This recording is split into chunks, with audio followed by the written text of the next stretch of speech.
그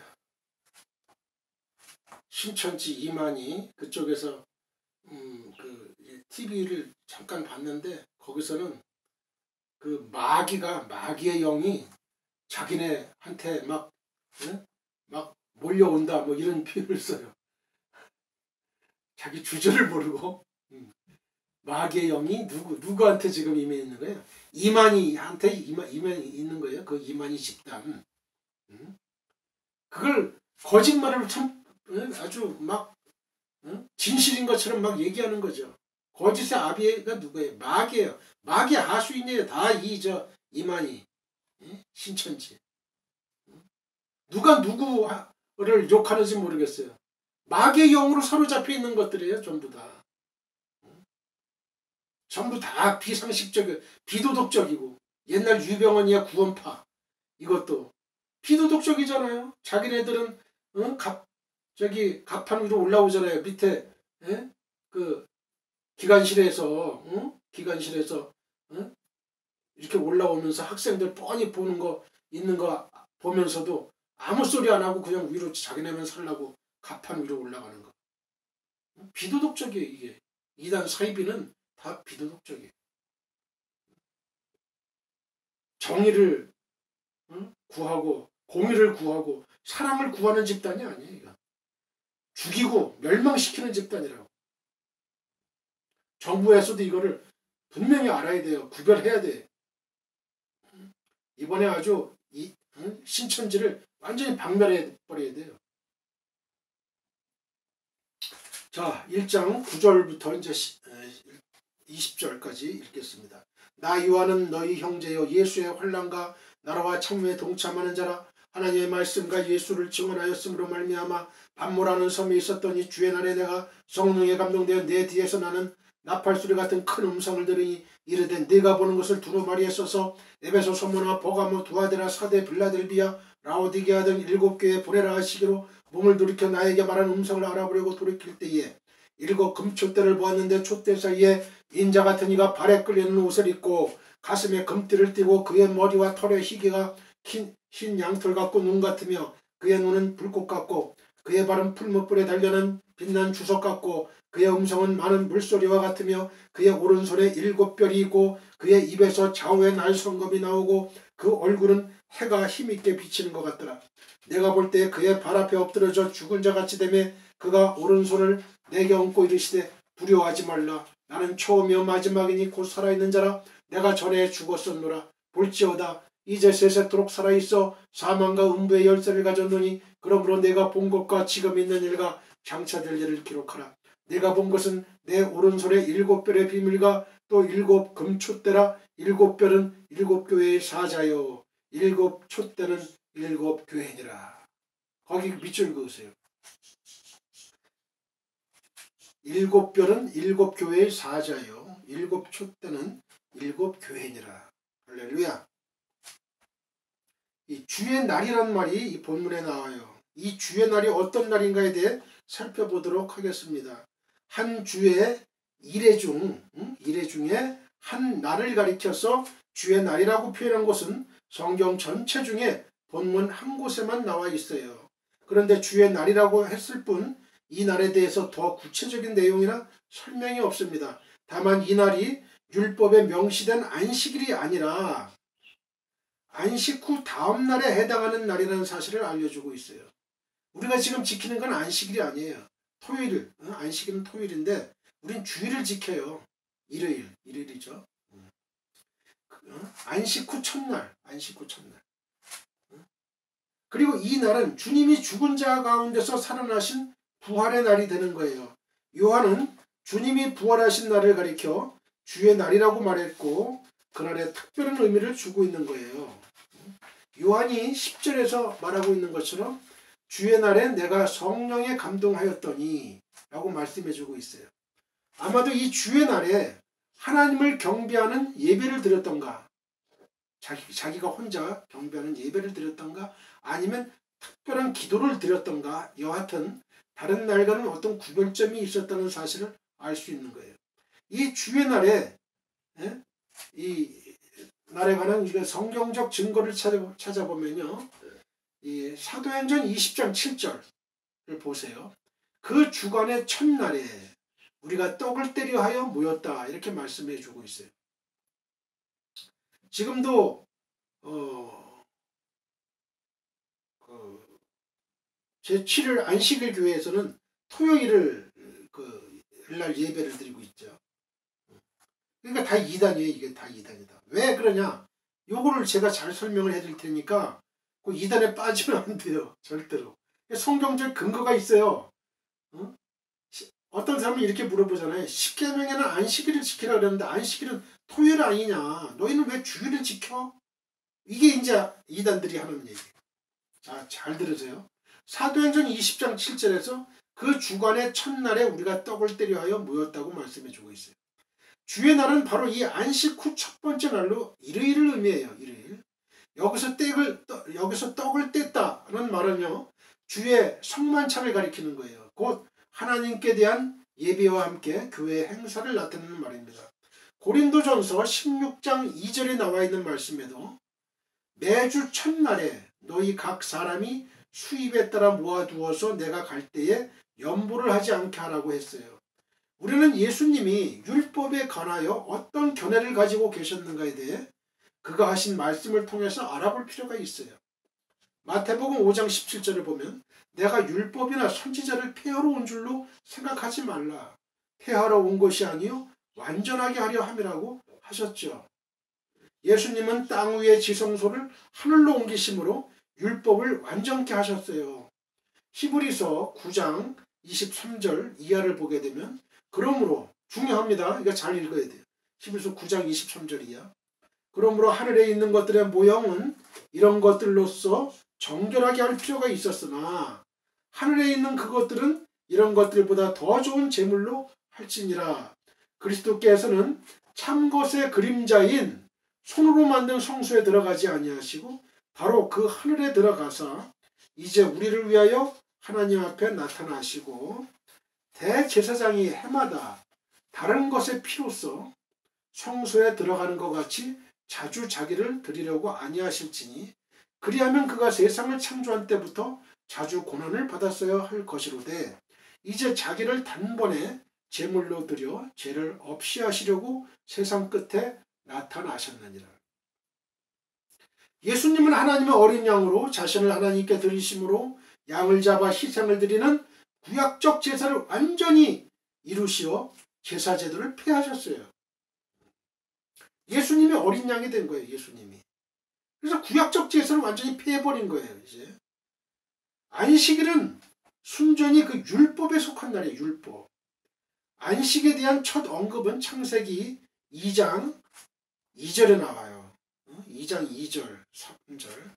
하나님이 그가 하시던 일을 일곱째 날에 마치시니 그가 하시던 모든 일을 그치고 일곱째 날에 안식하시니라. 하나님이 안식하신 거예요. 3절 보겠어요. 2장 3절. 하나님이 그 일곱째 날을 복되게 하사 거룩하게 하셨으니 이는 하나님이 그 창조하시며 만드시던 모든 일을 마치시고 그날에 안식하셨음이니라. 거기도 밑줄 그으세요. 안식하시니라. 창세기 2장 2절에도 일곱째 날에 안식하시니라. 이건 누가 안식한 거예요? 하나님이 안식한 거예요. 하나님이.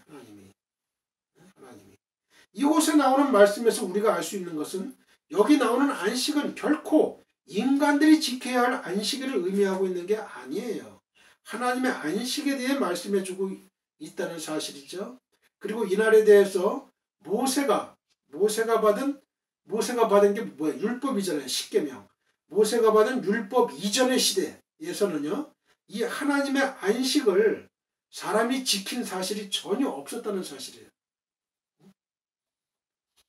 모세가 받은 율법 이전의 시대에서는 이 하나님의 안식을 사람이 지킨 사실이 전혀 없었어요.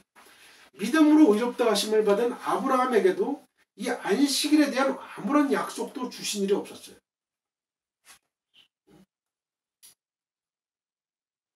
이스라엘 백성들이 애굽에서 나올 때 유월절의 경우에도 안식일이 전혀 개입된 일이 없어요. 그 안식일은 왜 없어져야 하는가? 이거 한번 생각을 해보겠습니다. 그러면 여기서 우리는 이 십계명과 연결시켜가지고 이 안식일 문제를 생각해 보도록 하겠습니다. 이 십계명 중에 첫째부터 넷째까지는 하나님께 대한 계명이에요. 넷째부터 10번째까지는 사람들에 대한 계명이에요. 이 십계명은 도덕적 계명이에요. 그래서 영원히 불변하는 하나님의 계명으로 보지만 제4계명인 이 안식일을 지켜라. 이 안식일의 계명은 이 도덕적인 계명이 아니라 한시적인 시한을 정한 한시적인 율법적 계명이에요. 율법적 계명으로 성도들의 참 안식에 관한 그림자로 보여주신 거예요. 그림자로. 그리고 이 안식일을 지키는 일에 관해서는 성경에서 어떻게 해야 할 것을 분명히 교훈해주고 있어요. 골로새서 2장 14절 이하 한번 보겠습니다. 골로새서 2장 14절 이하. 우리를 거스리가 중요한 겁니다. 밑줄 다 그으셔야 돼요. 우리를 거스르고 불리하게 하는 법조문으로 쓴 증서를 지우시고 지하여 버리사 십자가에 못 박으셨다. 못 박으시고 통치자들과 권세들을 무력화하여 드러내어 구경거리로 삼으시고 십자가로 그들을 이기셨느니라. 그러므로 먹고 마시는 것과 절기 있잖아요. 유월절, 초월, 초실절, 그런 절기나 초하루나 안식일을 이유로 여기 밑줄 그으세요. 안식일을 이유로 누구든지 너희를 비판하지 못하게 하라. 이것들은 장래일의 그림자이나 골로새 2장 17절이에요. 몸은 그리스도의 것이니라 하는 말씀을 우리는 주의 깊게 살펴보아야 돼요. 예수님은 우리를 거스르고 또 불리하게 하는 법조문으로 쓴 증서를 지우시고 제하여 버리셨다 이거예요. 그리고 십자가에 못 박으시고 십자가로 그들을 이기셨다고 했어요. 이제 안식일을 지키는 일은 아무런 의미가 없을 뿐 아니라 오히려 안식일을 지키면 복음을 거역하는 일이에요. 주 예수님의 뜻을 십자가를 무력화시키는 거죠. 그래서 복음을 거역하는 일이고 그림자로 돌아가려는 비신앙적 행위로 바울은 다른 복음으로 정죄를 하고 있어요. 예수님이 실체거든요. 실체. 어린 양이에요. 어린 양으로. 이 모든 그 법조문으로 쓴 증서, 이 율법, 왜 그 안식일, 그걸 다 지워버렸어요. 지워버렸어. 예수님이 돌아가심으로 말미암아 십자가로 못 박으시고 십자가로 그들을 이기셨어요. 안식일은 먹고 마시는 것과 절기나 월삭과 함께 장래일의 그림자로 이미 패해진 거예요. 그 그림자의 실체가 이제 드러나가지고 예수님이 안식일의 의미가 이제 사라진 거예요. 안식일의 의미가. 그러니까 한시적인 의미의 안식일이었어요. 사도 요한은 이처럼 주의 날에 하나님께 경배드리며 기도하는 중에 이 놀라운 계시를 받았어요.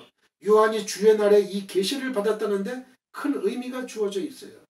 그것은 이 계시를 읽는 자와 듣는 자와 그 가운데 기록한 것을 지키는 자는 다 이 그리스도의 참 안식에 참여할 수 있다는 언약이기 때문에 그렇습니다. 우리는 그리스도의 참 안식에 참여할 수 있는 언약. 요한은 9절에서 나 요한은 너희 형제요란 말을 사용하고 있어요. 요한이 형제라고 지칭한 대상은 요한의 편지를 읽고 듣고 지킬 모든 교회의 성도들을 가리켜요. 오고 오는 모든 세대 교회들, 성도들, 모든 성도들. 그러면 왜 요한은 모든 성도들을 향해서 너희 형제란 말로 부르고 있는 거예요? 원래가 그리스도는 교회의 머리가 되시고 그리스도인들은 그 머리에 붙은 지체들이에요. 그리고 이 머리와 지체가 하나가 돼가지고 그리스도의 몸인 하나님의 교회가 이루어지는 거죠. 지체들은 어떤 위치에 있건 어떤 직분을 가졌건 다 동일해요. 그 하나하나가 서로 연결되고 결합돼서 그리스도의 몸을 이루기 때문에 그래요. 목사, 장로, 안수집사, 권사 다 일반 평신도 다 똑같은 거예요. 지체는 다 동일한 거예요. 단지 그 역할이 틀릴 뿐이죠. 그래서 지체를 이루고 있는 모든 그리스도인들은 한 형제라고 불리는 거예요. 교회란 말은 잘 들으세요. 사람의 손으로 이 건축한 어떤 건물을 가리키는 낱말이 아니에요. 그런 단어가 아니에요. 예배하는 장소로 만들어진 건물은 그 예배 처소로 사용될 때만 성전이라고 불리는 거예요.